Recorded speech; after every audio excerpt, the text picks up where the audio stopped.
Today, we take a look at a horse whose compact size belies its remarkable strength. It is one of the oldest horses in existence and one of the first horses to ever be domesticated. Please join us as we take a journey into the fascinating creature that hails from the north, the muscle that sustained Viking farms and raced their owners into war. They've become a favorite on the farm, the show, and to both serious and novice equestrians. Let's meet Norway's very own Fjord Horses.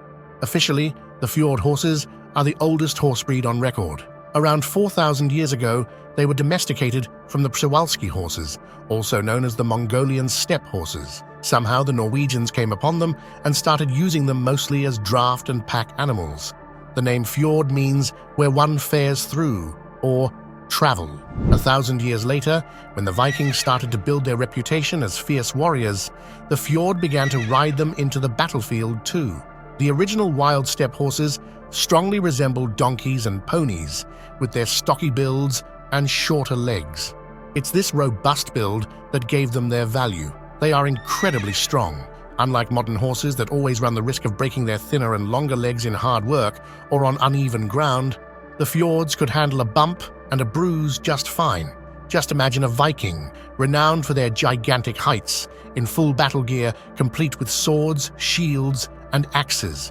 The fjords carried all that weight, and then some.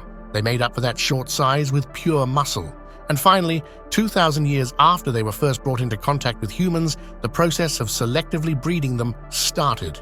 It seems that there were never any steps taken to increase their height. It just wasn't necessary. With height comes hoof and bone problems. It also kept them from being as susceptible to gastronomical issues that usually plague horses. Quite frankly, keeping them as close to their ancient steppe horse ancestors as possible was the wisest possible thing that humans could have done. The wild breeds are just better suited to harsh conditions. They aren't as susceptible to disease and parasites, and at the end of the day, the newer breeds just aren't made to live without human care. But the old ones were perfectly capable of surviving just fine on their own. And the Vikings just didn't have the patience for an animal that needed to be coddled. They wanted a beast as strong and hardy as themselves. And in the dead of winter, when they moved all of their livestock into their domed shelters, they needed their horses to be sociable enough to tolerate the humans, chickens, and goats that they lived with for those deadly winter months. And that's exactly what the fjord became: hardy, strong, and loyal to a fault. They were prized in Scandinavian countries ever since they met humans and remained relatively unsullied for those first 4,000 years. In the late 1800s, breeders wanted to improve the breed by crossbreeding them with another Norwegian horse, the Dole. But their practice was quickly discarded. The crossbreeding gave birth to lines that were temperamental, had unattractive coloring, and the potential new breed turned out to be difficult to train, stubborn, and sometimes even violent. The exact opposite of what made the fjords so unique in the first place. So their temperaments and the importance of their historical value, their pure and wild lineage, was brought back. A single pure fjord stallion named Njal sired them back to their former glory. He is the ultimate father of all of the 7,000 living fjords in the world today. The final result was an animal that stands at 55 inches on average. There's a lot of room for variation in their height, so this height isn't standard by any means. They weigh in at around half a ton, or 1,000 pounds. The short manes that you'll see on them on the showroom floor are not natural to them. If left to grow out to its natural length, the fjord's mane is rather long, considering its relatively short neck. As you know, the longer the mane, the more striking, usually, but the fjord's impressively muscular neck is its trademark, and for that reason, their manes are shorn short to draw attention to that magnificent and muscular arch. Their thick necks are what makes them so capable of drawing carts and wagons. All pure fjords carry the dun gene. These genes dilute the overall color, making more pleasant and soft browns, creams, and faded shades, as opposed to reds and bright browns. They also have dorsal stripes and darker pigmentation on their hooves, manes, and tails. They are still very reminiscent of their ancestors. Now, you'd think that an animal that was bred to carry heavier loads and was originally intended as a working horse wouldn't be a very good performer on the floor, but you'd be dead wrong. Despite their stocky legs, they are incredibly nimble and sure-footed. Their renown for sidestepping attacks in the war zone with hairpin swerves was exactly why the Vikings were so fond of them. But thankfully, we don't use animals to fight human battles anymore. It did, however, translate very well to dressage training. Yes, there are other horses that are better suited for the refined ballet that is performed on the dressage circuit, and fjords can't quite compete at the dainty expert level, but they are ideal for novice students who are just starting to learn the incredibly complex sport. And since we're on the subject of novices and humans just starting out, that's where they shine. The only real difference between the fjords and their wild relatives is that they are absolutely made to tolerate and adore humans. Docile, gentle, and intelligent, they learn quickly, and they form very strong bonds with their favorite humans. Fjords thrive on love and care without the cheeky tantrums that you'll get from your more temperamental breeds. First-time riders, children, and students learning the more complex maneuvers required in dressage will be in the best hands, or shall we say, hooves, with the fjords.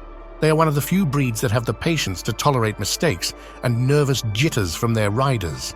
Their grooming isn't any more complicated than needs to be mentioned, and you really don't have to trim their manes if you don't want to. But let's face it, who wouldn't want to show off that muscular neck? It won't do any harm to give their manes a trim every now and then. It just depends on your preference and whether or not you want them on the showroom floor. They enjoy a mild spring and a little summer sun just as much as anyone, but they just love the winter. These equines are perfectly happy to trot through several feet of snow, and if their manes ice over, they just shake it off and move on. They aren't a Scandinavian horse for nothing. The cold suits them just fine. But on the flip side, fjords don't tolerate the heat very well. In extreme cases, fans and cooling vents will be needed to keep them cool. It's also not advised to overexert them in the heat of the day if you live in warmer environments, or to have them riding and working at a bare minimum during the summer months at the very least. This is a double-edged sword. They can't exactly work in the heat, but they are a working animal after all, and this lack of exercise, both physical and mental, is pivotal to their overall well-being. They want to be in the thick of things, busy, or at least playing with their humans or horse companion. Any horse, when they are unhappy, just droops in their personalities, and if they're unhappy for long enough, it will start to affect their health. High heat coupled with too much training and hard work can cause your horse to drop dead from heat exhaustion without warning. Immobility will also lead to obesity. Their digestive tracts closely resemble those of ponies, meaning that their diets need to be monitored with a sharp eye to avoid weight gain. This usually isn't much of a problem since they genuinely enjoy working, and they naturally shake off any extra calories by keeping fit if you have enough for them to do. But confining them to small spaces and restricting their riding, training, or farm work will lead to a chubby horse that is more prone to colic and laminitis. Usually, these common horse conditions aren't a problem in the fjords at all, but once you add unnecessary weight, all of the usual horse ailments start cropping up suddenly and all at once. Fjords are also not adapted to naturally fight off tropical parasites and insect pressures. If they do call a place closer to the equator home, be sure to treat them accordingly and on a strict schedule to avoid the diseases and conditions that arise in humid and warm climates. And finally, fjords are expensive. They aren't an endangered breed necessarily, but it's not like you're going to find one in every stable either. Their breeding is strictly monitored, and their high value is greatly dependent on their rarity, so that's not likely to change anytime soon. Besides good brushing and some standard hoof care, the only real consideration is to keep the fjord's diet in mind. Being more closely related to ancient steppe horses, they just require less food than other horses to be healthy. Minimal hay and grain are needed to keep them in optimal health, and they should not be given access to grass at all, if you can help it. When allowed to graze without a grazing muzzle, you'll see your fjord balloon into a roly-poly overnight, and that weight will bring all of the health problems that you don't want with it. Fjords are absolutely northern horses, so if the climate is suitable and you want the most compatible horse for humans, then the fjord is for you.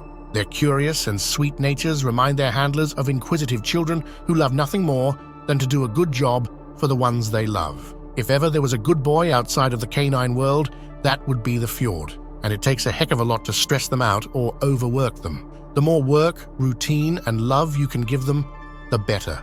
We truly hope that these beauties will grace us with their presence for many, many more years to come. They are, after all, the oldest, purest, and most closely related to the horses from the cave paintings that the very earliest humans observed. Now we propose the question to the equestrians watching. Have you ever ridden a fjord? Or even better, Have any of you had the pleasure of calling a fjord your own? Please tell us all about your experiences in the comments below. And like always, leave a like and don't forget to subscribe. Your support is what makes it possible for our team to keep bringing you all of the fascinating breeds in the world. Until next time, keep learning, keep expanding, and remember, there's no limit to the magnificent creatures that your property can hold. Bye.